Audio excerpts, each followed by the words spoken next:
आइए उस परम पिता का स्मरण करते हैं, मंत्र लेते हैं। विश्वानि देव सवितर। ओम विश्वानि देव सवितर दुरितानि पराशुभ। यद भद्रम तन्न आशुभ। ओम शांति शांति शांति।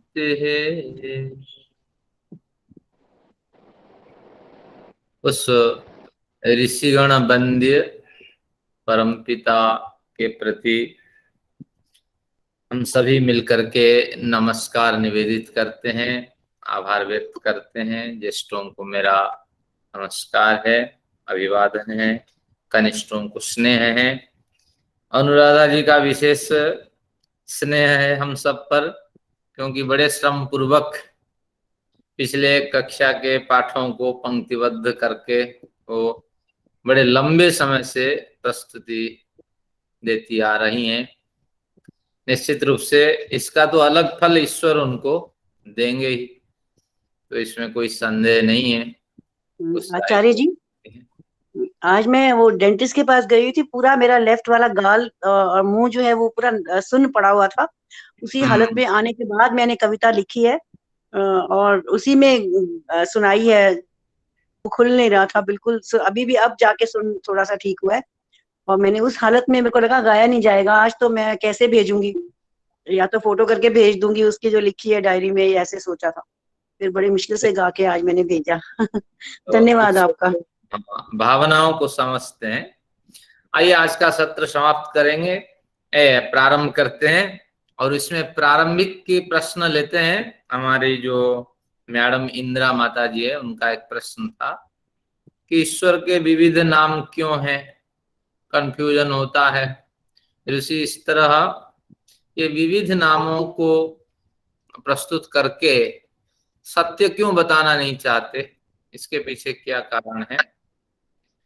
तो वैदिक साहित्य व अध्यात्म विद्या को हम रहस्य विद्या कहते हैं, गुप्त नहीं विद्या आचार्य जी, मेरा प्रश्न ये नहीं था। मेरा प्रश्न ये था कि जो दूसरे मतों को मानने वाले हैं वो फट हमें यही एग्जांपल देते हैं कि वेदों में भी तो यही कहा गया है कि उसके बहुत रूप है, हम सब उसको, जैसे वो आप मंत्र बोलते हो ना, एक रूप में हम उसको देखते हैं, तो मतलब वो उस बात का वही जवाब दे देते हैं। तो हमें कंफ्यूजन होता है कि हम कहाँ ठीक है कहाँ गलत है। मतलब मैं, ये मेरे मन में जिज्ञासा थी उस दिन जानने की। ठीक है, शायद हाँ, मुझे समझने में नहीं भ्रांति मेरा हुई। मतलब ऐसे मतलब क्योंकि ईश्वर के नामों की व्याख्या तो स्वामी दयानंद जी ने प्रथम समोल्लास में बहुत अच्छे तरह से कर दी है। लेकिन वो ना, ये उनके पास ये जवाब होता है। जैसे आपने उस दिन गुरु जी की बात करी, तो वो फट यही कह देते हैं कि नहीं देखो, वेदों में भी तो यही कहा है कि हम एक उसको जानते हैं। जो मंत्र, मतलब मुझे मंत्र नहीं आता, उस मंत्र का अर्थ वैसे यही है जो उस दिन आप कर रहे थे। बिल्कुल। ये मेरे मन में थोड़ी शंका तो थी कि हम अपने को कैसे संतुष्ट करें। ठीक है, उसके दूसरे को तो हम समाधान नहीं है। कर सकते। जो आपकी जिज्ञासा रही है उसका समाधान ये है कि वेद को हम सर्वोपरि मानते हैं। जो वेदों में नहीं है वो स्मृति शास्त्र में, यानी उपनिषदों में और दर्शन आदि शास्त्र स्मृति के अंदर आते हैं, गीता आदि शास्त्र स्मृति के अंदर आते हैं। तो उनको हम प्रमाण मानते हैं, क्योंकि वेदों के ये सेकेंडरी सोर्स है, वेद प्रमुख सोर्स है। अब वेदों में इस तरह अगर हमें प्रमाण मिल जाते हैं कि एक ईश्वर को, एकम सत, एक सत तत्व को बहुधा वदंती, विविध प्रकार लोग कहते हैं, तो फिर अगर हमें प्रमाण मिल जाता है और सर्वोच्च प्रमाण मिल जाता है, तो सभी प्रमाणों को हम गौण समझते हैं। और इसका समाधान और एक है, हमारे वैदिक लोग करते हैं। जब इंद्र की वो स्तुति करते हैं, इंद्र में ही वो ईश्वर को देखते हैं। भले ही शब्दांतर हो, ईश्वर और इंद्र में दो भिन्न शब्द है, लेकिन गहराई से देखा जाए ऋषि वहीं पहुंचते हैं जहां ईश्वर का वो प्रतिपादन करना चाहते हैं। ईश्वर स्वामी है और इंद्र का मतलब परम ऐश्वर्य वाला है। जो परम ऐश्वर्य वाला है वही ईश्वर है। तो इसलिए वो किसी भी वस्तु की कल्पना करें वो एक ओखली और मुसल इसकी भी स्तुति करते हैं, तो वहां भी वो ईश्वर का ही दर्शन करते हैं और उसको भी सर्वोच्च स्थिति पे पहुंचा देते हैं। तो इस तरह ऋषि हमेशा अपने विषय को गंभीरता से देखते हैं और उसमें ईश्वर की कल्पना करते हैं। इस तरह इसका कथन है। जैसे मीमांसा आदि पढ़ेंगे तो उसमें एक पंक्ति आती है, स्वधीते मैनम हिंसी, हे कुलाड़ी तुम मुझे मत मारो। कुल्हाड़ी एक निर्जीव पदार्थ है और उससे स्तुति ऋषि कर रहे हैं कि तू मुझे मत मारो, ये कहां तक संगत है। फिर उसमें कहते हैं कि ये एक तदधिष्ठान देवता है, यानी कुल्हाड़ी में वो ईश्वर को देखते हैं। तो इसलिए है क्रूर धार से सज्जित ईश्वर, आप मेरी हत्या मत करो, असमय में हत्या मत करो, मुझे इस संसार में बड़े कार्य करने हैं। तो इसलिए ऋषि की दृष्टि बड़ी पैनी होती है, किसी का भी वर्णन करते हैं तो उसमें ईश्वर को देखते हैं और शब्दांतर भिन्न होता है। हम एक ईश्वर में अड़े हुए होते हैं, लेकिन कोई भी शब्द ले, जैसे आपने कहा सत्यार्थ प्रकाश में महर्षि ने स्पष्ट कर दिया, तो ईश्वर का वाचक है, वेद परम प्रमाण है इसका। चलिए, और एक बढ़िया बात है, आज मैंने 5 मिनट के लिए ज्वाइन कर लिया वो आपके स्वामी विवेकानंद के सत्र में। तो उस समय डॉक्टर अनुराधा जी पूछिए, एक प्रश्न तत्काल ही शुरू हो गया। मैंने कहा क्या मुझे देख करके प्रश्न रखा गया। अनुराधा जी ने कुछ पूछा होगा और स्वामी जी ने उत्तर दिया कि कारण शरीर के बारे में पूछा था। वो एक विवादित प्रश्न है। अब कारण शरीर को स्वामी जी ने बताया, देखो आटा है और रोटी है, रोटी में नहीं लगा, हाँ, उत्तर। रोटी में आटा का क्या स्थान है। मैं केवल 5 मिनट के लिए सुना क्योंकि मुझे कार्य करने होते हैं। तो अनुराधा जी ने कहा निश्चित रूप से ये उपादान कारण है, तो वही है। फिर स्वामी जी ने उसका समाधान किया कि महर्षि दयानंद लिखते हैं कि ये प्रकृति रूप है और प्रकृति रूप होने से सभी प्राणी इसमें गाढ़ निद्रा को प्राप्त करते हैं। तो तात्पर्य हुआ तमोगुण युक्त ये प्रकृति है। इस तरह कुछ समाधान दिए, लेकिन रहस्यों पे जब जाएंगे, ये तो किसी तरह आप जैसे श्रद्धालुओं को हम लोग समझा देते हैं, लेकिन ये इसका तात्पर्य नहीं है। स्थूल सूक्ष्म कारण स्वरूप का कहीं वर्णन हो 6 दर्शनों में, कहीं हमारे उपनिषदों में वर्णन हो, कहीं वेदों में वर्णन हो, तब हम कुछ इसके बारे में ऑथेंटिकेशन निकाल सकते हैं। ऐसा कहीं कोई वर्णन नहीं है। किसी टीकाकार ने वो जो न्याय दर्शन की प्रक्रिया में कहीं कहीं कुछ बता दिए, तो इसी के आधार पे महर्षि ने एक सिद्धांत प्रस्तुत किए। अब इस सिद्धांत में बड़ा विवाद है।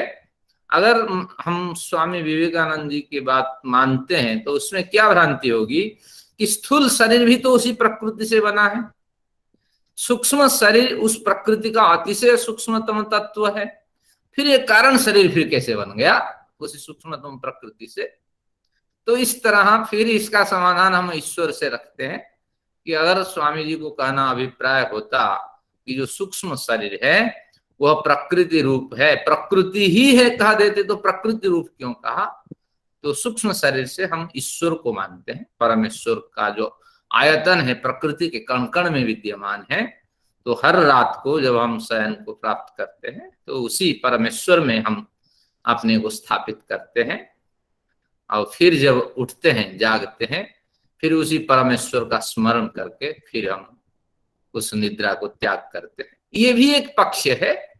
लेकिन अगर केवल ही हम प्रकृति रूप कह करके प्रकृति स्वरूप कहेंगे तो फिर प्रकृति के 3 स्वरूप आपको निर्णय करना पड़ेगा। ये आपके सामने समक्ष है। स्थूल स्वरूप प्रकृति का कार्य स्वरूप, सूक्ष्म स्वरूप प्रकृति का सूक्ष्म स्वरूप, फिर कारण स्वरूप फिर प्रकृति का और कोई स्वरूप करना पड़ेगा। फिर अति कथन होगा, अनवस्था दोष आदि आएंगे। तो इससे बचने के लिए कारण स्वरूप में ईश्वर को माने। कोई प्रमाण हमारे पास नहीं है हम जिसके आधार पे इस पे लड़े। इस तरह अगर स्पष्ट कर दिया जाता तो बढ़िया होता। मैं फिर तत्काल लीव कर गया किसी कार्य से, किसी अवसर पे बीच बीच में देखता रहूंगा। बढ़िया चर्चा चल रही थी। स्वामी जी है अनुभव प्रौढ़ व्यक्ति हैं। धन्यवाद आपका। पंचमहाभूत भी तो कारण स्वरूप है शरीर के। पंचमहाभूत कार्य स्वरूप है। हाँ, तो इस तरह पंचमहाभूत नहीं, शरीर के लिए तो कारण स्वरूप है ना, जो कारण शरीर की बात कर रहे हैं। नहीं, वो पंच तन्मात्रा जो है वो कारण स्वरूप है, शरीर तो कार्य स्वरूप है। पांच भूतों का व्यवहार हो शरीर में होता है, हवा हम लेते हैं वो शरीर का कार्य स्वरूप है, और इस शरीर पृथ्वी से बना है ये कार्य स्वरूप है। ये शरीर तत्वतः कार्य स्वरूप है, और फिर इसका जो कारण स्वरूप है वो सूक्ष्म भूत है, पंच तन्मात्रा है। फिर उसकी भी गहराई पे जाएंगे तो मूल प्रकृति तक तो पहुंचेंगे। आचार्य जी, कारण रूप तो कोई भी नहीं है शरीर का, ये तो फिर बहुत सूक्ष्म पे जाते हैं, तो सभी के मिश्रण से ही तो बनता है ना शरीर, तो कारण शरीर तो हम किसी को नहीं मान सकते। नहीं, सिद्धांत ये कहता है कि जब प्रकृति, महत्तत्व, अहंकार, इन तीन सूक्ष्म तत्वों का निर्माण हो गया तो फिर पंच तन्मात्राओं का निर्माण हुआ, पंच तन्मात्राओं से ही स्थूल भूतों का निर्माण हुआ। हाँ, ठीक है। तो तात्पर्य ये हुआ कि स्थूल भूत जो है, जिनसे प्राणी बनते हैं और जिनसे पौधे बनते हैं, जिससे पदार्थ हमारे समक्ष आते हैं, जल हमें उपभोग्य होता है, उपभोग के योग्य होता है, तो ये सब कार्य स्वरूप है। इनके मूल में जो मूल प्रकृति है, यानी जो सूक्ष्म तन्मात्रा है, पंच तन्मात्रा, इनको हम कारण मानते हैं। शरीर में हम देखते हैं। आचार्य जी, तन्मात्रा, पंच तन्मात्रा कौन कौन से, आप जरा दोबारा बोलेंगे? शब्द, स्पर्श, रूप, रस, गंध। गंध, शब्द, स्पर्श, रूप, रस, गंध। हाँ, थैंक यू, थैंक यू, ये थैंक यू। 5 तन्मात्राएं होती हैं, और यही धीरे धीरे व्यापक स्वरूप को प्राप्त करके एक एक भूतों का निर्माण करती है, और फिर इनका सूक्ष्म तत्व शरीर में आता है। जैसे हमारा कान खराब है, ये कान खराब है यानी कान का गोलक खराब हो गया, एक हियरिंग एड लगा देते हैं, फिर हमारा काम चलता है। और फिर हमारी नेत्र खराब है, ये नेत्र गोलक खराब है, फिर हम एक गोलक उसमें फिट कर देते हैं, बस फिर हम देखते हैं। तात्पर्य है कि शरीर के अंदर अभी तन्मात्रा मौजूद है, और वो तन्मात्रा सूक्ष्म रूप में है, और वो रिप्रेजेंटेटिव करते हैं जो मूल रूप में सूक्ष्म रूप जो उनका था, शब्द, स्पर्श, रूप, रस, गंध रूपी सूक्ष्म तन्मात्राओं का, उसको आज वो रिप्रेजेंटेटिव करते हैं, रिप्रेजेंटेटिव। तो इस तरह का प्रतिपादन है। चलिए आप अध्ययन करिए, फिर रहस्यों को समझिए। भाई आज योग दर्शन के प्रकरण को आगे बढ़ाते हैं, और आज मैं कुछ कह दूं जी इसमें? हाँ जी, विचार आप अलाउ करें तो। हाँ, हमने सांख्य दर्शन पढ़ा था, तो मूल प्रकृति जो है सत रज तम, उसी से ही तन्मात्राएं भी तो वहीं से बनी हैं। हाँ, तन्मात्राएं अपने आप तो नहीं पैदा हुई। बिल्कुल। तो जो मूल है, जो सबसे मूल कारण है, वो है प्रकृति। बिल्कुल। तो उसी से ही सब बना है। तो आप ये मत कहिए कि तन्मात्रा से ही शरीर बना है। ठीक है। तन्मात्रा का भी तो मूल कारण है ना। हाँ, तो सबका मूल कारण प्रकृति है। हाँ, इसमें क्या है कि जो सूक्ष्म है ये सब अदृश्य है, अगोचर है और अस्पृष्ट है, क्योंकि मूल प्रकृति और मूल प्रकृति से महत्तत्व, महत्तत्व से अहंकार, यहाँ तक कि कोई भी सत्ता जो है वो अज्ञेय है, अज्ञात है, हमेशा ये गुप्त ये सत्ताएं रहती हैं।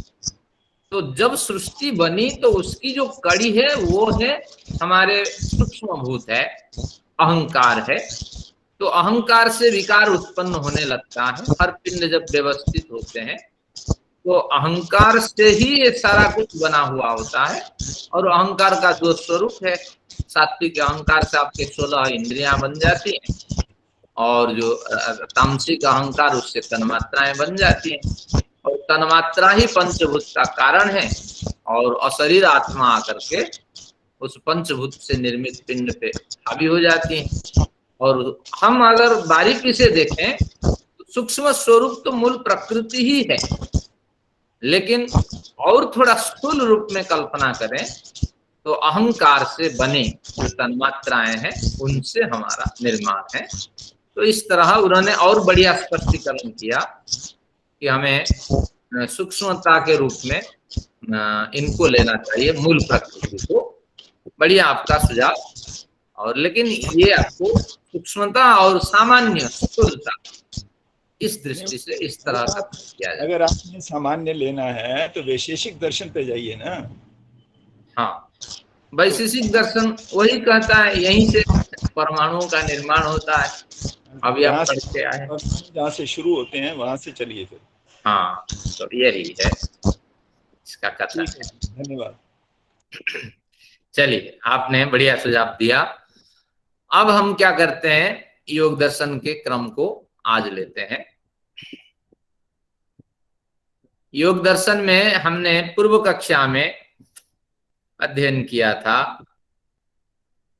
कि जो चित्त है उसके अनेक स्वरूप होते हैं, और अनेक स्वरूप होने पर आखिर में कहा कि सामान्य पुरुष के तो चित्त जो है उसके तो अनेक स्वरूप होते ही हैं, और क्योंकि चित्त तक वो संयम नहीं कर पाता है तो कई परिस्थितियों में फंस जाता है।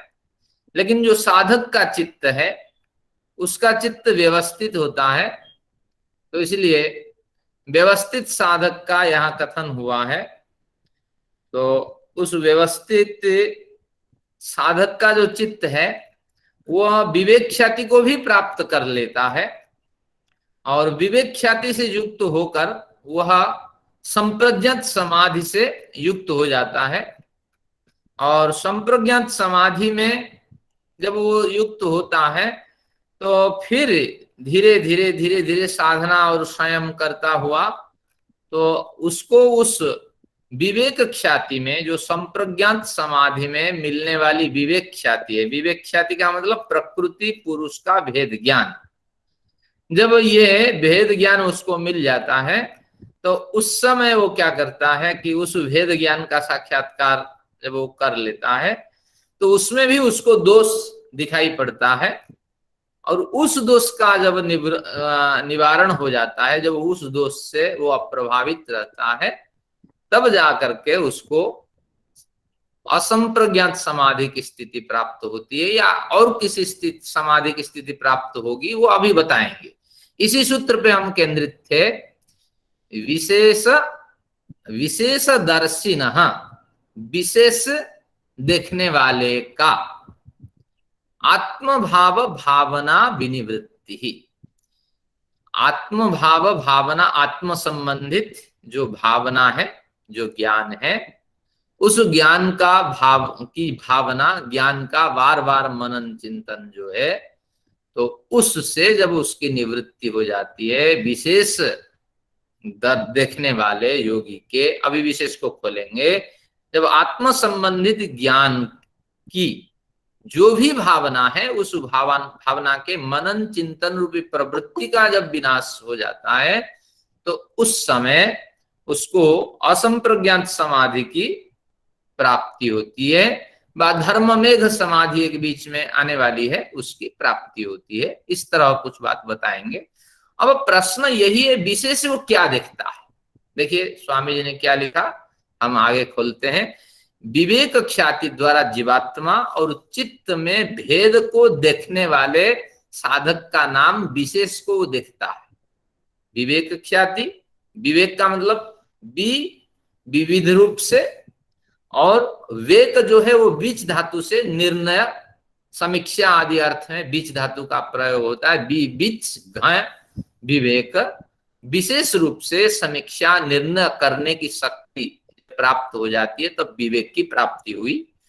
तो विवेक ख्याति, ख्याति यानी समझ, तो विशेष निर्णय करने की समझ प्राप्त करने से व समझ प्राप्त करने के द्वारा जीवात्मा और चित्त में भेद को जो देखता है वो विशेष ज्ञानी है।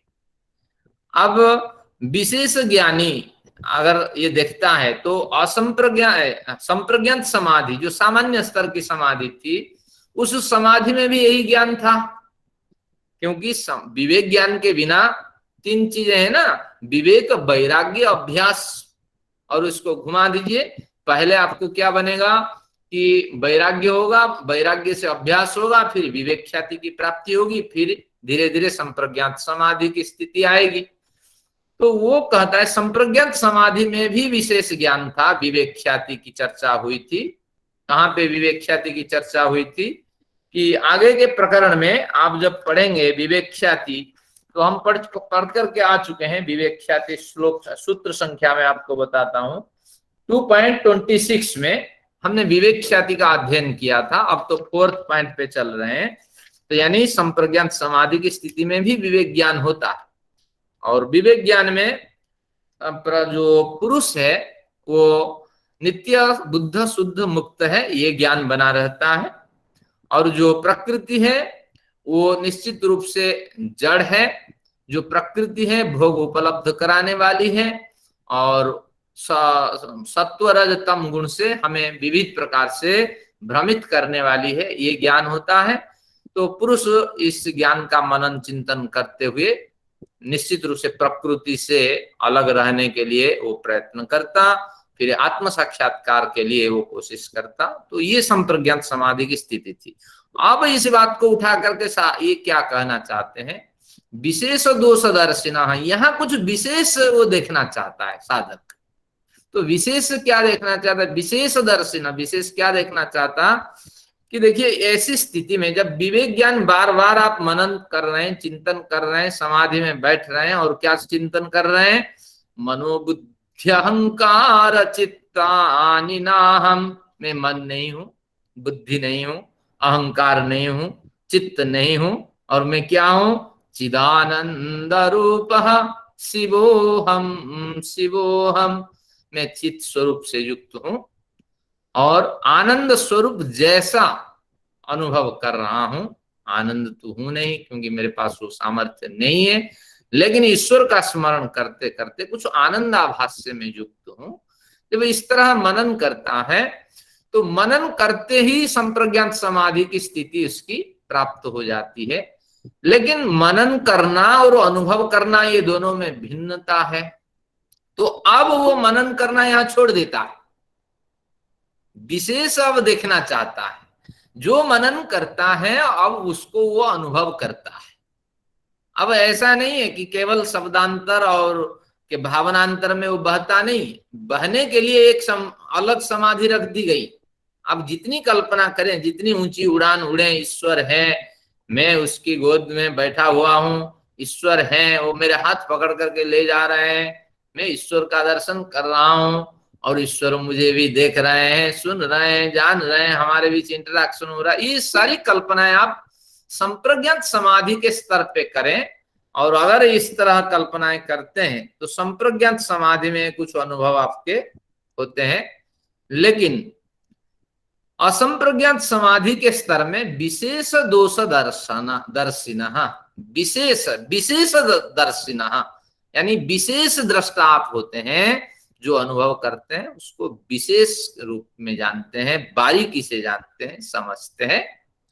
और अगर आप कल्पना करते हैं ईश्वर की, तो साक्षात ईश्वर की कल्पना के अनुरूप कुछ अनुभव होता है। अगर वसंत की कल्पना करते हैं, आनंद के स्वरूप के लिए वसंत का अनुभव होता है। तो इसलिए ये जो कल्पना है यहाँ समाप्त हो जाती है। आप साधना करते करते कल्पना जब आपकी समाप्त हो जाती है, शायद कुछ ट्रबल है, मैं इसको दोबारा शो करता हूँ। आचार्य जी, कल्पना का मतलब मैं जो है वो समाप्त हो जाता है, उसका मतलब मैं कुछ हूँ, आत्मभाव जो है वो समाप्त हो जाता है, नहीं ये कहना चाह रहे हैं? अभी आगे बताएंगे, वो स्थिति अभी आई नहीं है। अभी ये जीवात्मा और विवेक ख्याति 3 स्थितियों में समाप्त हो जाती है। पहली स्थिति तो वो कुछ कल्पना करता है कि शास्त्र अध्ययन करके जो संस्कार है उसके आधार पे कि जीव जो है नित्य शुद्ध बुद्ध मुक्त है, मैं नित्य शुद्ध बुद्ध मुक्त हूँ जीवात्मा, ये ज्ञान उसको होता है। फिर प्रकृति का मुझे भोग नहीं करना है, अत्यधिक प्रकृति में आसक्ति नहीं रखनी है। तो मुझे कुछ त्याग और वैराग्य से युक्त हो जाना है। प्रारंभिक पर्याय में वो त्याग करता है, फिर अंदर वासना छिपी होती है, उस वासना को जो समाप्त कर देता है, फिर वैराग्य से वो युक्त हो जाता है। तो इस तरह विवेक ख्याति द्वारा वो जो अभी जाल बुनता था, जो सकारात्मक भुजाएं वो फैलाता था और उसमें वो आनंद अनुभव करता था, तो वह विशेष दर्शन नहीं था, वो सामान्य दर्शन था। हम सब यही करते हैं। देखिए जो दूसरे संप्रदाय वाले हैं वो क्या करते हैं, आप चिंतन करिए, हाँ आसमान में आप उड़ते हुए चले जा रहे हैं, ईश्वर जहां निवास करते हैं वहीं पहुंच गए, मानो जैसे बैटरी चार्ज होता है। मैंने कई साधना शिविर मैंने किया है, तो इसलिए कोई कठिनाई नहीं है। तो जैसे बैटरी चार्ज होती है, तो उसी तरह हम ईश्वर पे पहुंच गए हैं। अब ईश्वर चारों ओर हमें आनंद प्रदान कर रहे हैं। अब चलना है, अब हमारी बैटरी चार्ज हो गई, अब हम दिन भर आनंद लेंगे, इस तरह कल्पना करते हैं। ये कल्पना तो है एक तरह की, लेकिन ये शास्त्रीय कल्पना नहीं है, क्योंकि ईश्वर तो सर्वव्यापक है। हम उड़ उड़ करके कहाँ जाना है बैटरी चार्ज करने के लिए ईश्वर के पास। तो इसलिए ये जो कल्पना है विवेक ख्याति कल्पना, वो नित्य शुद्ध बुद्ध मुक्त स्वरूप का चिंतन है। और फिर जो स्वरूप है प्रकृति के जो स्वरूप है, अविद्या से युक्त और जड़ है और लुभावनी है, इस तरह इस चिंतन करना होता है। और परमेश्वर जो है इन दोनों से परे है। ये चिंतन धीरे धीरे समाप्त हो जाता है। हमें इस समय जीवात्मा का साक्षात्कार होने लगता है और प्रकृति के प्रति एक प्राकृतिक भोग के प्रति एक पूर्णतः अनिच्छा की भावना उत्पन्न हो जाती है। और अगर आवश्यकता नहीं है, हम अनावश्यक भोगों को कभी भी ग्रहण नहीं करते और जितनी आवश्यकता उससे न्यूनतम आवश्यकता को ही ग्रहण करते हैं। तो इस तरह की स्थिति को विशेष दर्श स्थिति कही गई है। ये बढ़िया महत्वपूर्ण पंक्ति है। विशेष दर्श स्थिति से युक्त साधक की आत्म भाव भावना की पूर्णतः निवृत्ति हो जाती है। अब उसको आत्म विषय में इस तरह बुनावट बनाने की कोई आवश्यकता नहीं होती है, क्योंकि साक्षात आत्मदर्शन उसको होता है। आत्मदर्शन यानी जीवात्मा का साक्षात अनुभव होने लगता है। वही जो अंगुष्ठ मात्र पुरुष हृदय के गहराई में और एक देश में रहने वाली जो सूक्ष्म ऊर्जा है, उसका साक्षात अनुभव होने लगता है। लेकिन ये संप्रज्ञात समाधि से काफी आगे जाने के बाद ये अनुभव होने लगता है। तो वो चित्त की चर्चा चल रही थी, तो चित्त धीरे धीरे जीवात्मा का साक्षात्कार आपको करा देता है। तो आप विशेषदर्शी बन जाते हैं। और ऐसे विशेषदर्शी जो साधक हैं, तो उस साधक का यहाँ कथन किया गया है। फिर ये मेरे यहाँ चित्त की वृत्ति क्या होगी इस समय? हाँ, अब चित्त जो है वो वृत्ति रहित हो चुका होता है। चित्त की जो वृत्ति है, जो स्वरूप है, अब वो कभी तो प्रकाशमय है, यानी कभी चित्त आत्मभाव से युक्त हो जाता है, यानी परमात्मा परक चित्त हो जाता है। कभी चित्त फिर पीछे लौटता है, क्योंकि आगे के प्रकरण में कहेगा अभी भी आपको व्युत्थान स्थिति मिलेगी, यानी अभी भी आपको गलत संस्कार आकर के आप पे हावी हो सकते हैं। जब वो ईश्वर से जुड़ जाता है चित्त, जितनी देर तक पूर्णतः ईश्वर अनुभव की ओर वो प्रवृत्त हो जाता है। लेकिन जब ईश्वर से हट जाता है, फिर दूसरे विषय वासना में वो चित्त फंस जाता है। तो पूर्णतः चित्त की ये स्थिति नहीं है, यानी इस असंप्रज्ञात समाधि के बीच में हम लटक रहे हैं। असंप्रज्ञात समाधि अभी पूर्णतः आई नहीं है। तो ऐसी स्थिति में धीरे धीरे हमें जीवात्मा का दर्शन भी होता है, लेकिन उस स्थिति से अगर पीछे हटते हैं तो फिर अदर्शन की स्थिति होती है। फिर आगे कहेंगे कि यहाँ भी आपको अभी साधना के विघ्न भी प्राप्त होंगे, गलत संस्कार मिलेंगे और आपकी यात्रा में रुकावट भी मिलने वाले होंगे। तो ये सूत्र बढ़िया कड़ी का सूत्र है, इसको याद रखिए। हमें विशेष दर्शी बनना है, जिससे आत्म परक जो चिंतन बुनावट है, प्रकृति परक जो चिंतन और बुनावट है, उस भावना से हम रहित हो जाएं। ये सूत्र का अभिप्राय है। कल इतना स्पष्ट नहीं हो पाया था, आज ये स्पष्ट हो गया। अब इसी तरह प्रश्न आप रखें, जैसे हमारे सचदेवा साहब प्रश्न रखे, बढ़िया प्रश्न है। इसमें एक बढ़िया सूत्र है, केनोपनिषद, कठोपनिषद का हमने अध्ययन किया है। ये भी आपको याद रखनी चाहिए कि ये क्या कहना चाहते हैं कि अगर आप इस तरह साधना से नहीं जुड़ते तो आपके चित्त में एक अहंकार की स्थिति आती है, अहम भाव की स्थिति आती है। आप कुछ बनना नहीं चाहते, बदलना नहीं चाहते और अपने ही विचार पे अड़े रहना चाहते हैं। अविद्याया मंतरे वर्तमाना, अविद्या के अंदर आप घिरे रहते हैं। स्वयं धीरा पंडितम मन्यमाना, धीर पुरुष स्वयं को पंडित भी मानते हैं। धीर पुरुष होने पर भी वहां भी अभी लचीली सी स्थिति है। हर धीर पुरुष विद्वान सत और असत के विवेक से युक्त नहीं है, तो इसलिए फिर भी वो धीर होते हुए भी, सामान्य स्तर के धीर होते हुए भी अपने को पंडित, यानी पंडित शब्द का अर्थ है सत और असत विवेक से जो युक्त है वो पंडित है। तो इस तरह अपने को मानते हैं। दंद्रम्यमाणा पर्यंती मूढ़ा। अब ये क्या है? दंद्रम्यमाणा का मतलब है टेढ़े मार्ग पर चलते हुए। तो ये सब क्या करते? पर्यंती, चारों ओर भटकते हुए ये मूढ़ व्यक्ति। और क्या करते हैं? अंधे नैव नियमाना यथान्धा, एक अंध के द्वारा जैसे अंधों की टोली को ले लिया जाता है और वो अंध दंभ के साथ कहता है कल तो मैं इस रास्ते में गया, कोई हानि नहीं थी, कोई खड्डा नहीं था, कोई गाड़ी नहीं थी, आप चलो, कोई कुत्ता यहाँ कुछ नहीं करेगा, मेरे पीछे चलो। तो उसी तरह यह व्यक्ति लेके पटक देता है। तो इसलिए हमें हमेशा जो योग साधक है और इस विद्या से गंभीर पांडित्य रखने वाले हैं, तो उनकी शरण में जाकर के इस विद्या का, इस साधना का अभ्यास हमें करना चाहिए, नहीं तो भ्रांतियां हो सकती है। और इस तरह अनुभव प्रौढ़ साधक से ही इस विद्या का हमें शिक्षण करना चाहिए। स्वामी जी ने इस तरह इसको कोट किया है, बढ़िया पद्य है, याद रखिए। आगे फिर हमारा प्रकरण को स्पर्श करते हैं कि हमें अब दो विशेष दर्शी की स्थिति हमें प्राप्त हो गई है। अरे जी, थोड़ा सा यहाँ पूछना चाहूंगा। हाँ जी, ये इस सूत्र में क्या हम ये समझें कि मैंने चित्त को नहीं जानता, मैं अब आपको ही जानता हूँ, खाली मैं और आप सिर्फ आत्मा और परमात्मा आपस में बातचीत कर रहे हैं, खाली चित्त को एक साइड में कर दिया, क्या ऐसा है इसमें? नहीं, अभी ये स्थिति आई नहीं है। मैंने कहा ना, विवेक ख्याति की 3 स्थितियां होती है। सामान्य स्थिति में संप्रज्ञात समाधि, विशेष स्थिति में आत्मदर्शन। अभी विशेष दर्शन का मतलब आत्मदर्शन। लिख लीजिए जिनके पास पेन है।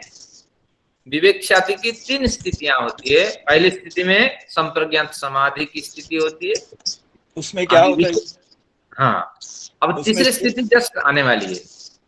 तो संप्रज्ञात में जो है वो चित्त जो है वो बुनावट बनाता है। जी, बुनावट को बनाता है। जो पढ़ा है, सुना है, जो भी संस्कार उसके पास है, उसकी बुनावट से वो आनंद को अनुभव करता। अच्छा, आनंदाभास की स्थिति में रहता। जैसे हम मेडिटेशन करते हैं या करवाते हैं, ये सब संप्रज्ञात समाधि के लेवल पे है।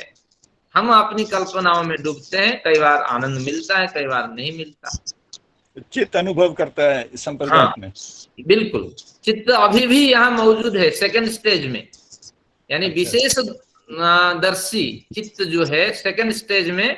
कभी वो ईश्वरीय मार्ग पे थोड़ा चल लेता है, कभी फिर पीछे चलता है। तो ऐसी स्थिति है। ये कौन सी स्थिति है? नंबर 2? हाँ, नंबर 2 है विशेष दर्शी चित्त। अच्छा, यही वाली? हाँ, अभी जो पढ़ के आए। अच्छा। तो संप्रज्ञात समाधि से कल्पना प्रधान चित्त और असंप्रज्ञात समाधि का जो नहीं, संप्रज्ञात समाधि के जो दूसरे लेवल होंगे उसका नाम है विशेष दोषदर्शी चित्त। ये अभी संप्रज्ञात समाधि का प्रकरण है, फिर इसमें असंप्रज्ञात समाधि की चर्चा अभी 1-2 सूत्र पे आ जाने वाली है। अच्छा, ये भी संप्रजाति है ना? हाँ जी, ये भी संप्रजाति है। हाँ, ये संप्रज्ञात है।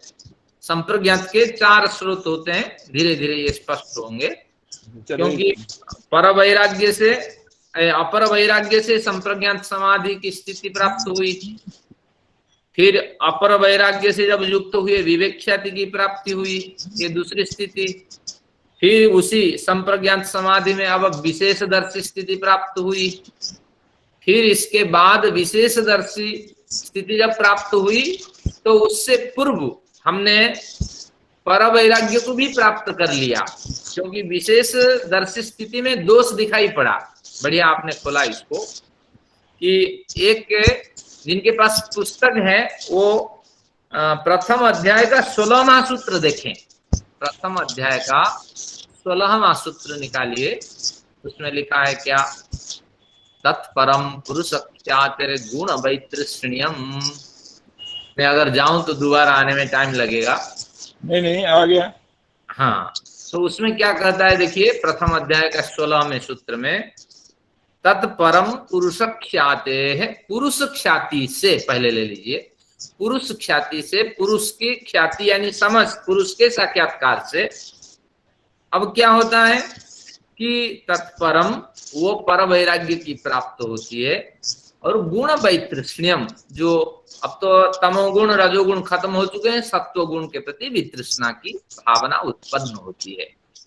अब पुरुष के दर्शन से, अब पुरुष का दर्शन नहीं हुआ था जो सामान्य अपर वैराग्य में, अब पुरुष का जब दर्शन हुआ तो उस पुरुष दर्शन में भी दोष विद्यमान है। आगे कहेगा 2 दोष होते हैं पुरुष दर्शन में, यानी हम जीवात्मा अपने को देखने पर भी वहां सफलता हमें नहीं मिलती, वहां भी 2 दोष होते हैं। क्या होते हैं?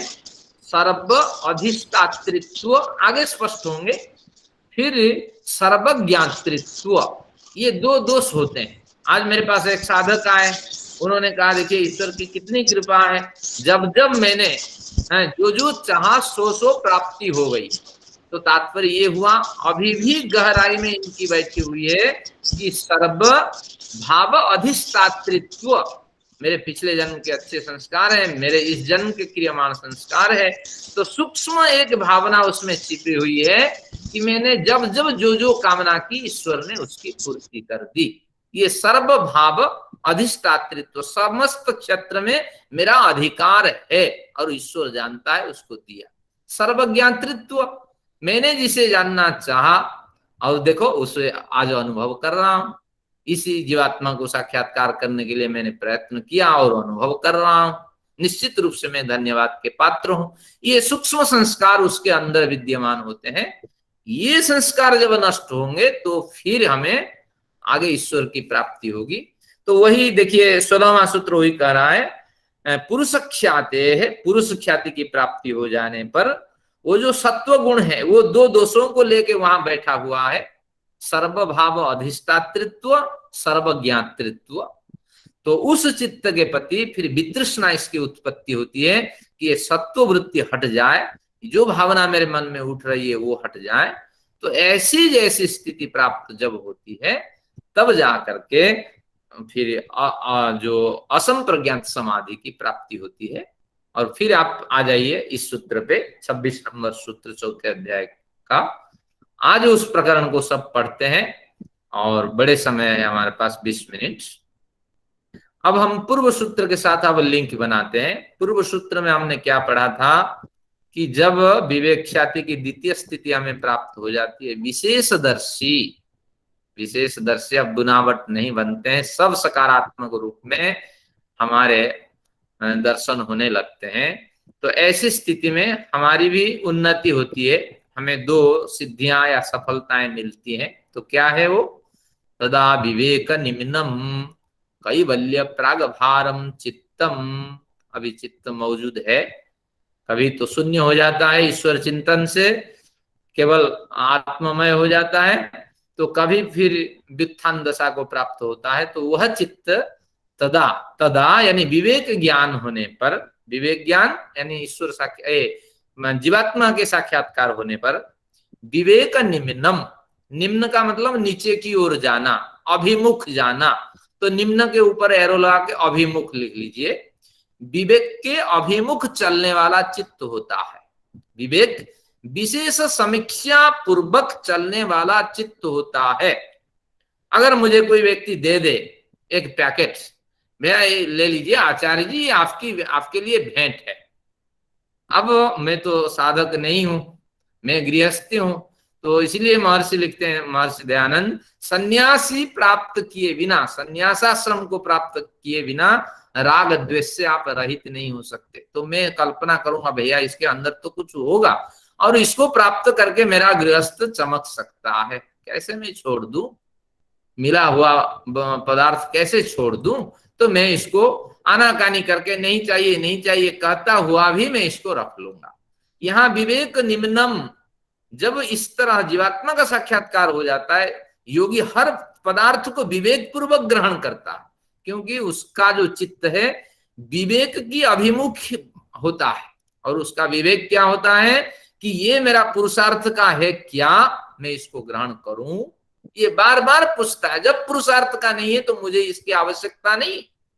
ये उत्कृष्ट कोटि के साधु संत महात्मा जो इस क्षेत्र में मुक्ति की ओर जाने वाले के लिए जाने वाले प्रयत्न करते हैं, ये सब है। एक बढ़िया संत है हमारे यहाँ अलियाबाद आंध्रा में, फोटो खिंचाने के लिए बुलाइए, कभी 50 व्यक्तियों की एक कक्षा हो, उनको बुलाइए, वो नहीं आएंगे। वो कहते हैं, ये सूत्र को स्मरण कराते हैं, तदा विवेक निम्नम, क्योंकि समीक्षा पूर्वक मुझे जाना है। 50 छात्र मुझे सुनेंगे, कितनी प्रशंसा होगी और 50 को बताएंगे। तो इस प्रशंसा के चक्र में फिर मैं फंसूंगा, फिर इनके संपर्क होंगे, फिर इनके प्रश्नों का उत्तर दूंगा, तो मेरी साधना में निश्चित रूप से बाधा उत्पन्न होगी। तो इसलिए वो बड़ी सभा में नहीं जाते हैं और बड़े आयोजन में नहीं जाते हैं। तो इस तरह संत हैं। तो तदा विवेक निम्नम, वो चित्त विवेक की ओर ढलने वाला हो जाता है। और क्या चित्त में और दूसरी स्थिति प्राप्त होती है ऐसे योगी को, जो जीवात्मा का साक्षात्कार कर लिया होता है। कैवल्य प्रागभारम, कैवल्य यानी मुक्ति, प्रागभार यानी मुक्ति की पूर्व, मुक्ति के पूर्व भार से युक्त हो जाता है चित्त। यानी मुक्ति के पूर्व भाग और उत्तर भाग, 2 भाग है। उत्तर भाग में मुक्ति का सारा स्वरूप स्पष्ट हो जाएगा। मुक्ति के जो पूर्व अंग है, जैसे आप बड़े जाते हैं, ऑफिस में जाते हैं कार्य करने के लिए, तो पूर्व अंग तैयार करके जाते हैं, बढ़िया कपड़ा पहनते हैं, जिस तरह कार्यालय है उसके अनुकूल वेश पोशाक पहनते हैं, फिर पैसे डालते हैं, फिर चिल्लरे डालते हैं, क्योंकि वहां भी समस्या न हो, फिर बार बार चेंज की समस्या न हो, ये सारा प्रागभार। तो कैवल्य प्रागभार से चित्त युक्त हो जाता है, यानी कैवल्य के पूर्व अंग से चित्त युक्त हो जाता है। अब उदाहरण इसका आपको चाहिए। कैवल्य का प्रागभार यही है कि अगर उसने मुझे भेंट दी तो वहां मैं तो पहला प्रश्न विवेक पूर्वक करूं कि ये मेरा पुरुषार्थ का है या नहीं। अगर है तो मैं न्यूनतम भोग इसमें ग्रहण करूं, बाकी छोड़ दूं, तभी मैं बच सकता हूं। नहीं तो अगर मैं संन्यास स्तर का व्यक्ति नहीं हूं, अरे मेरे गृहस्थ चमक सकता है, इसको मैं ले लूं, ये हो गया। अब कैवल्य प्रागभार का मतलब दूसरा प्रश्न वो वहां पूछेगा, अपने से पूछेगा, क्या इसको प्राप्त करके मैं संसार सागर से तर सकता हूं? इस भोग को ग्रहण कर, जो भोग दूसरों को नहीं मिल पाया, मुझ जैसे विलक्षण पुरुष को जो भोग की प्राप्ति हुई, क्या इस भोग को प्राप्त कर, इस कार्य को प्राप्त कर, इस व्यक्ति की हत्या कर, इसके नाम पे बदनाम चुटकुला प्रस्तुत कर और इस तरह लालच प्रस्तुत कर, क्या मैं कैवल्य के मार्ग की ओर जा सकता हूं? कैवल्य के पूर्व अंग से युक्त हो सकता हूं? क्या कैवल्य की ओर इसकी यात्रा है? क्या इस योग दर्शन को पढ़ने से, इसके संस्कार से कैवल्य प्रागभार की प्राप्ति हो सकती है? अगर नहीं हो सकती है, मुझे छोड़ देना है, क्योंकि ये मुक्ति के ग्रंथ होते हैं और इस ग्रंथ में सत्य लिखा होता है। अगर नहीं है तो मुझे छोड़ देना है। तो ये 2 स्थितियां प्राप्त होती है, लेकिन सामान्य साधक न मुझे प्राप्त है न आपको प्राप्त है। आज भी भोग मिल जाए मैं नहीं छोड़ने वाला हूं, और कैवल्य का चिंतन ही नहीं है। बाद में देखेंगे अरे ऐसे ही आदमी जीता ही है, संसार तो ऐसे ही चलता है। मैंने भी देखा बड़े बड़ों को, तो क्या फर्क पड़ता है। तो मैंने तो विद्वान को देखा, इधर से कोई पैसे दिया, वो क्यों दे रहा है प्रश्न ही नहीं है, क्योंकि किसी के जन्मदिन में, किसी के बढ़िया स्मृति में वो देता है, थोड़ा वो बोलना चाहता है, इधर से बाएं हाथ में लेता है और इधर जेब में डाल देता है, इधर से लेता है डाल देता है, हाँ हाँ स्वस्थ रहो मस्त रहो। तो ये सूत्र उनको पढ़ना चाहिए कि ये ज्ञान तब होता है जब हमें जीवात्मा का साक्षात्कार हो जाता है, हमारा विवेक, हमारा जो चित्त है वो विवेक की ओर, विवेक के अभिमुख दौड़ने लगता है, हर कार्य विवेक पूर्वक करता है, और कैवल्य प्रागभार, और कार्य को करते वक्त क्या मैं मुक्ति की दिशा में इस कार्य को करके बढ़ सकता हूं, नहीं बढ़ सकता हूं तो मैं वहीं इसको छोड़ देता हूं। तो इस तरह ये बढ़िया सूत्र है। आगे तो बढ़िया सूत्र आएंगे जितने भी आएंगे।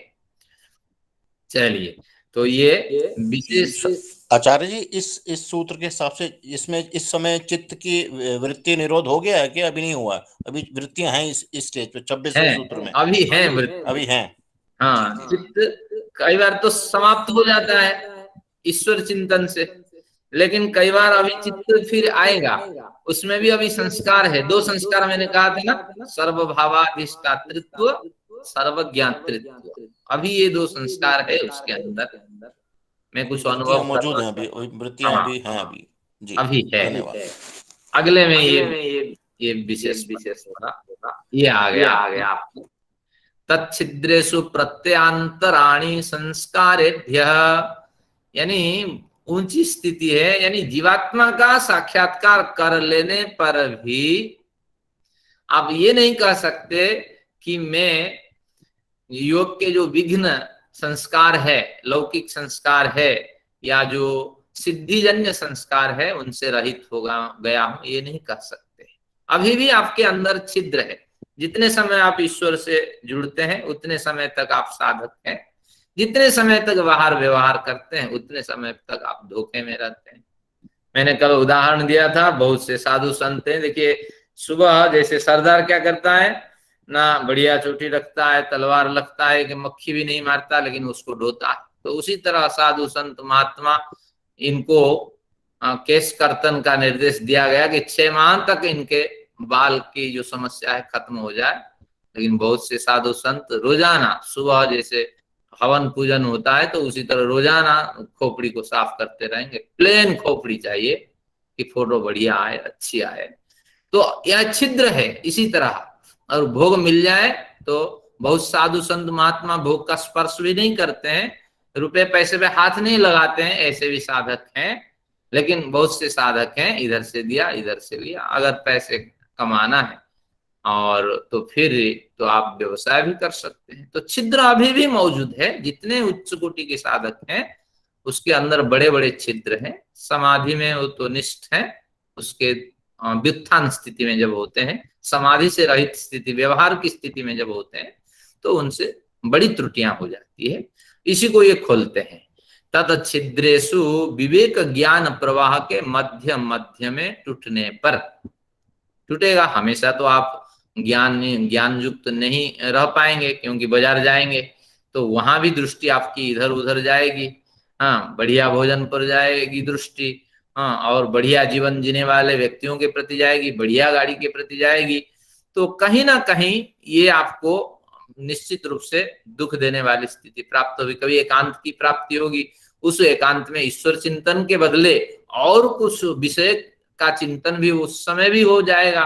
क्यों ना, अभी भी कुछ आपके अंदर 2 तरह के अभी संस्कार पड़े हुए हैं, जो व्युत्थान संस्कार, इसको लिख लीजिए। 2 क्या है? सर्वभाव अधिष्ठातृत्व, सर्वभाव अधिष्ठातृत्व, मैंने जिसकी कामना की उसकी प्राप्ति हो गई, तो इसलिए मैं जिसे जो बोलूंगा सो हो जाएगा। चलो तुम्हारे बेटी की शादी हो जाए, संयोग से शादी हो जाए तो बढ़िया पैसे मिले, बढ़िया महाराज हुए, नहीं हुए हाँ कोई बात नहीं, अगले बार फिर आ जाना। हाँ, वो कहीं ना कहीं गलती है। और एक भर्तृहरि ने बढ़िया पद्य लिखा है यत्ने कृते यदि न सिद्ध्यति कोत्र दोषः, यत्न करने पर अगर सफलता नहीं मिलती है तो उस यत्न में कुछ दोष है, जितना यत्न चाहिए था उतना आपने नहीं किया, तो इसको भी प्रस्तुत कर देते हैं। तो श्रम और करो, हो जाएगा। मेरी ओर से तो मैंने पूर्ण आशीर्वाद दे दिया था। तो ये सर्व भाव अधिष्ठातृत्व एक दोष है, ये लगा रहता है। और एक दोष है सर्वज्ञातृत्व, मैंने सब जान लिया। वही 1.16 का सूत्र निकालेंगे, वहां व्यास भाष्य में दिया है। क्या दिया है मैं पढ़ देता हूं, इसको अभी नहीं खोलता हूं क्योंकि आपको कठिनाई होगी, मैं आने में समय खराब होगा। 1.16 में देखिए व्यास भाष्य लिखता है सर्वज्ञातृत्व का क्या है कि प्राप्तम प्रापणीयम, व्यास भाष्य 47 पेज में देखिए, प्राप्तम प्रापणीयम, जिसे प्राप्त करना था मैंने पा लिया। क्षीणाः खेतव्या क्लेशाः, क्लेश तो नष्ट हो गए, तभी तो मुझे जीवात्मा का अनुभव होने लगा है।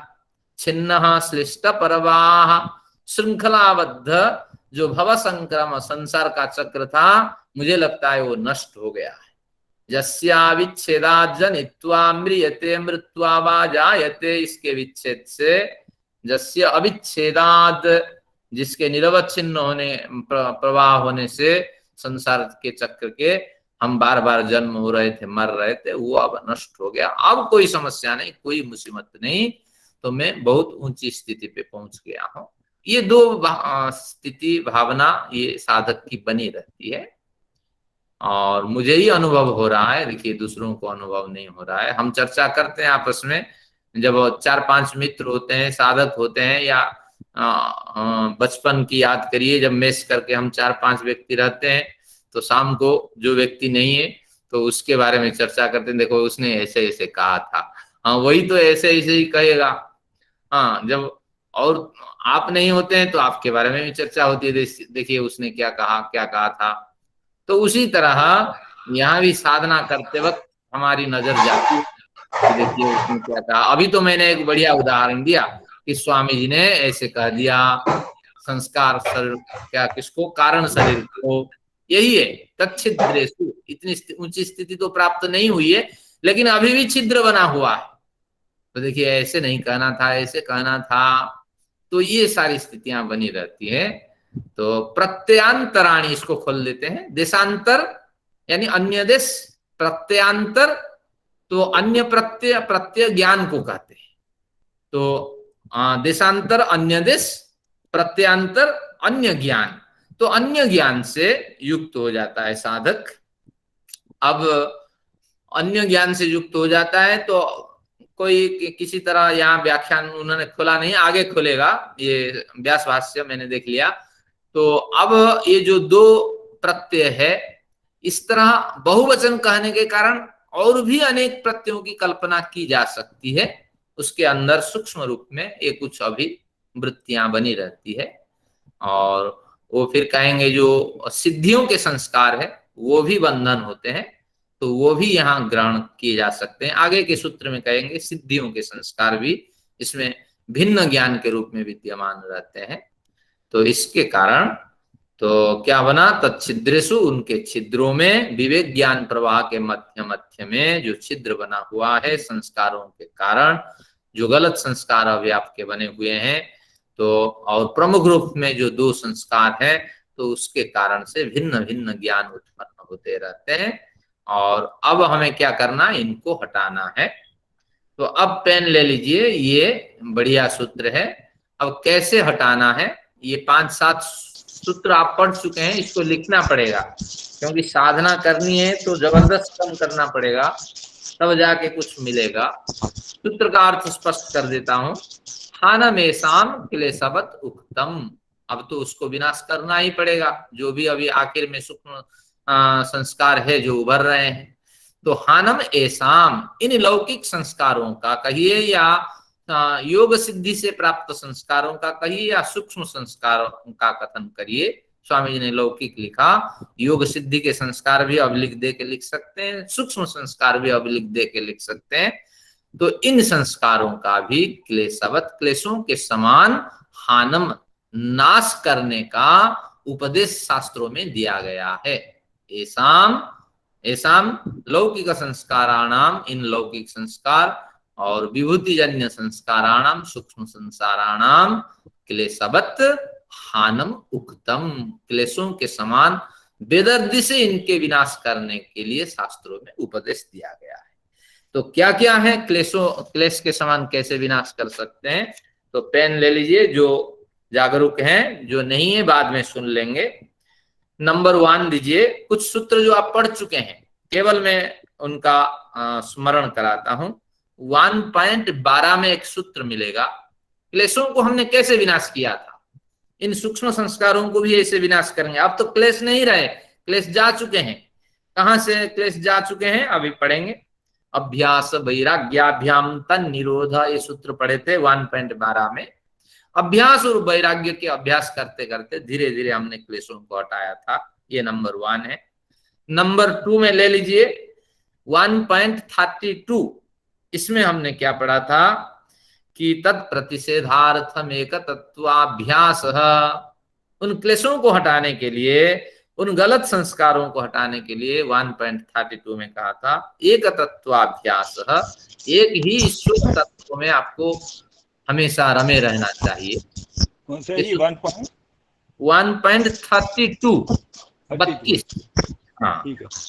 तो तत्प्रतिषेधार्थम घर में जा करके इन सूत्रों को लिख लीजिएगा। अब तीसरा नंबर लेते हैं, कैसे क्लेशों को हमने नष्ट करने के उपदेश प्राप्त किए थे। अब जो है 2.1 और 2.1 और 2, उसमें हमने क्रिया योग का अध्ययन किया था। तप स्वाध्याय ईश्वर प्रणिधान, ये क्रिया योग है। और फिर उसके दूसरे सूत्र में कहा था समाधि भावनार्थ क्लेश तनुकरणार्थ। ये तप स्वाध्याय ईश्वर प्रणिधान इसलिए करते हैं कि क्लेश तनुकरण करना है, क्लेशों का धीरे धीरे सूक्ष्मीकरण करना है, विनाश करना है। तो इसलिए इनका भी अनुष्ठान हमारे जीवन में चलना चाहिए। 2.1 2.2 के कथन हो गए, ये आपके 3 हुए।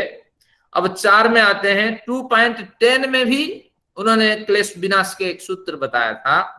2.10 उसमें कहा था ते प्रति प्रसव हेया सूक्ष्मा, यानी साधना के स्तर पे, ध्यानादि के स्तर पे जब आप एक निष्ठता को प्राप्त कर जाते हैं तो धीरे धीरे इन सूक्ष्म क्लेशों को हम अपने उनके मूल स्थान पे पहुंचा देते हैं। तो ध्यान साधना के बल पर इनको हम दबा सकते हैं। फिर उसी 2.11 में भी उसको और स्पष्ट कर दिया था कि ध्यान हेयास तद्वृत्तयः, मन में उठने वाली जो व्युत्थान वृत्तियां हैं, ध्यान के माध्यम से उनको भी हम नष्ट कर सकते हैं, विनाश कर सकते हैं। तो इस तरह ये 5वां पॉइंट आपका समाप्त हुआ। 6ठा पॉइंट 2.28 में कहा गया था योगांगानुष्ठानात् अशुद्धि क्षय, योगांगों के अनुष्ठान करने से अशुद्धि का क्षय होगा। ज्ञान दीप्ति, ज्ञान की दीप्ति होगी। अविवेक ख्याते, आ यानी पूर्णतः विवेक ख्याति तक। अब विवेक ख्याति की 2 स्थितियां होगी। अभी तो विवेक ख्याति हमने केवल ही अनुभव किया, यानी ईश्वर का जीवात्मा का साक्षात्कार किया। अगले सूत्र में कहेंगे इस विवेक ख्याति में भी कुछ नहीं होगा, यहाँ हानि है, यहाँ अभी संस्कार है, क्लेश विद्यमान है। तो अगला सूत्र, अब तो समय नहीं है, केवल मैं दिखा देता हूं। देखिए, सर्वथा विवेक ख्याते, ये सर्वथा विवेक ख्याति जो कहेगा इसका तात्पर्य है कि दृढ़ विवेक ख्याति। दृढ़ विवेक ख्याति का मतलब 2.28 में या कहां पे कहेगा ये, हाँ 2.26 में कहेगा क्या कि विवेक ख्याति रविप्लवाहानुपाया, यानी अविप्लवा न डिगने वाली विवेक ख्याति से जब जुड़ जाएंगे। अभी विवेक ख्याति जीवात्मा की हो रही है, लेकिन क्लेश है। जब क्लेश हट जाएंगे तो वह विवेक ख्याति, वह जीवात्मा की समझ इतना दृढ़ बन जाएगा कि वही मिरर बन जाएगा। अब चित्त तो चला गया, चित्त अब तो रहने का कोई अवसर ही नहीं है, उसका कोई उपयोग ही, जब उपयोग ही नहीं है तो हम उसको यूज क्यों करें। तो इसलिए वह चित्त वहीं रहेगा हृदय में, लेकिन वो जीवात्ममय हो जाएगा दृढ़ विवेक ख्याति के कारण। फिर प्रसंख्यान नामक एक सिद्धि है, तो उस सिद्धि में जब हमारी राग रहितता की प्राप्ति होगी और विवेक ख्याति दृढ़ हो जाएगी, तब अब घुलमिली हुई विवेक ख्याति है। तो विवेक ख्याति की 3 स्थितियां मैंने बताई थी। पहली विवेक ख्याति गुनावट के साथ, अभी दूसरी विवेक ख्याति की विशेषदर्शी विवेक ख्याति, और तीसरी विवेक ख्याति होगी कि अविप्लवा विवेक ख्याति, दृढ़ विवेक ख्याति। तो उसके माध्यम से भी क्लेशों को हम विनाश कर सकते हैं। तो ये 6 पॉइंट आपको रखना है याद। 1.12, 1.32, 2.1, 2.2 ये तीसरा, चौथा है 2.10, पांचवा है 2.11 और 2.28 है। इन सूत्रों को एक कागज पे लिख लीजिए और इनका अभ्यास करिए, क्योंकि साधना में ये सब कारगर होते हैं। तो इनको बेरहमी से इन वृत्तियों को भी हमें छोड़ देना पड़ेगा, लेकिन होता नहीं है। मैंने तो आपका कोई भोग दे दें और विवेक पूर्वक मैं इसको लूं, कैवल्य प्रागभार पूर्वक लूं, ये संभव नहीं हो पाता है। तो आप कोशिश करके देखिए। स्थिति तब होगी जब आप गृहस्थ से अलग होंगे और महर्षि दयानंद जैसे कहते हैं सन्यासी की स्थिति आपको प्राप्त होगी, तभी ये कुछ हो सकता है, नहीं तो नहीं। क्या आप सभी पेंशन छोड़ देंगे? ये तो संभव नहीं है। अरे बुढ़ापा में ये एक संबल है, कैसे छोड़ दें? तो ऐसे जैसे मैं नहीं छोड़ सकता वो, आप नहीं छोड़ सकते वो, क्या आप घर गृहस्थ छोड़ देंगे? संभव ही नहीं है। तो इस तरह स्थिति ये केवल एक उत्कृष्ट कोटि के साधक को प्राप्त हो सकती है, नहीं तो हमारे लिए अव्यवहार्य बनती रह जाती है। चलिए आज की समाप्ति है आचार्य जी। हाँ जी 132 एक बार बताएं किस चीज के लिए है? 132 हाँ 132 है तद प्रतिषेधार्थम एक तत्वाभ्यास। उन जो गलत संस्कार है, जो गलत प्रवृत्तियां वासनाएं हैं, उनके प्रतिषेध के लिए, उनको रोकने के लिए और एक तत्व का अभ्यास करना चाहिए। केवल शुद्ध ईश्वर का ध्यान करना चाहिए और उस ध्यान में प्रतिष्ठित होना चाहिए। ये सूत्र है। चलिए औपचारिक घोषणा है कक्षा की समाप्ति, और जिनको कुछ प्रश्न रखना है रखें। पतंजलि जी ने हमें आखिर में